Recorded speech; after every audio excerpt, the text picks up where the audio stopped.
Bonjour, je suis Nadine Véricel, j'ai une agence Homestaging Expert depuis 2019 dans la zone de la Loire et de la Haute-Loire.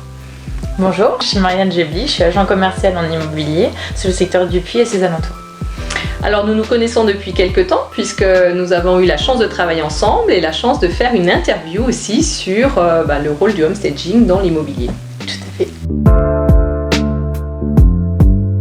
Donc pour revenir un petit peu sur notre prestation commune, je vais remettre un peu de contexte. C'était une maison qui était à la vente cet été, donc on a commercialisé en fin juillet. Une maison qui était plutôt excentrée, pas forcément en centre-ville, dans un village, dans un hameau, avec beaucoup de cachets, de la pierre, des dépendances sur un terrain, donc quelque chose qui potentiellement était très attractif. Donc excentré quand même, et surtout sur 3 niveaux. Donc il fallait chercher le potentiel. L'étude des prix a été faite, donc il n'y a pas eu de surcoût, c'était bien un prix qui était dans les clous. En fait, il n'y avait pas forcément à aller chercher une plus-value, on va dire, exceptionnelle, comparé des fois à ce qu'on voit sur le marché, c'est pour ça que je précise. Et donc cette commercialisation a été faite fin juillet. Dans les 15 premiers jours, on a eu 5 à 6 visites sur la maison, pas d'offres. On a laissé courir le bien du coup en faisant des remontées d'annonces sur les sites d'annonces, sur les sites particuliers comme Le Bon Coin et puis sur des sites professionnels. Et à la fin de ce mois-là, il fallait faire une action forte pour pouvoir garder le bien plutôt attractif.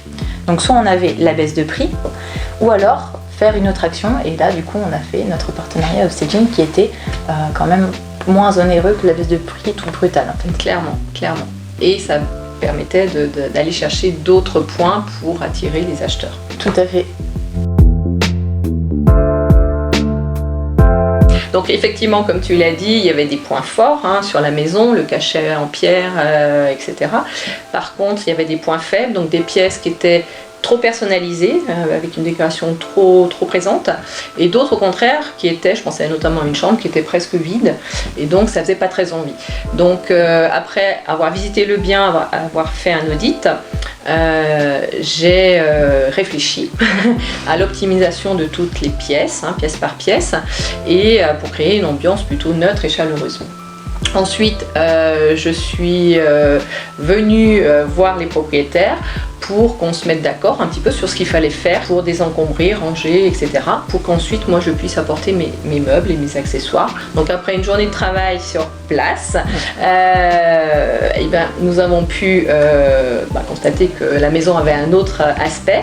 Et puis ensuite, le photographe est venu pour prendre des photos professionnelles avec le drone aussi, parce que l'extérieur était très important dans ce cas-là. C'était un point fort de la maison qu'il fallait mettre en valeur et qui n'était pas juste avant que vous passiez. Faut du matériel pour ça. Et donc du coup, voilà, le résultat était vraiment bluffant pour l'extérieur, mais aussi pour l'intérieur, avec du coup un endroit cocooning où on avait envie de se projeter. Voilà. Ouais, des ambiances que tu as données qui étaient vraiment chouettes par rapport au cachet de la maison, tu l'as dit. Je m'inspire de l'existant pour optimiser, voilà, donc il y avait du potentiel. Et du coup, rappelle-moi combien de temps... sur la fin, sur les résultats, tu veux. Alors sur les résultats en fait de vente de la maison, on a remis le bien. Donc avant la prestation, ce qu'il fallait faire, c'était arrêter la mise en vente du bien. Donc on a enlevé le bien de la vente. On a laissé sans annonce en fait pendant 3 semaines le temps qu'on se mette en place pour la prestation de homestaging. Une fois la prestation faite, donc on a remis l'annonce en vente, on va dire vers le 20 octobre, quelque chose comme ça. Et en fait, ce qui s'est passé, c'est que 2 jours après la mise en vente, on a eu une offre. Alors concrètement, on a mis l'annonce en ligne, on a commencé à avoir des appels dès le soir même. Il y a eu 2 visites qui se sont profilées, une le lendemain et une le jour d'après. Et en fait, c'est la première visite où les gens ont vraiment eu le coup de cœur, ils ont fait une offre au prix. Voilà, le résultat, c'est QFD. Voilà. Donc, poser l'annonce du homestaging fait, 2 jours après, une offre au prix avec tout ce bon travail. Donc, c'est vraiment, on en reviendra peut-être, mais c'est vraiment un partenariat gagnant-gagnant pour les 3 parties. Que ce soit le vendeur, que ce soit l'agent immobilier ou la prestation de homestaging.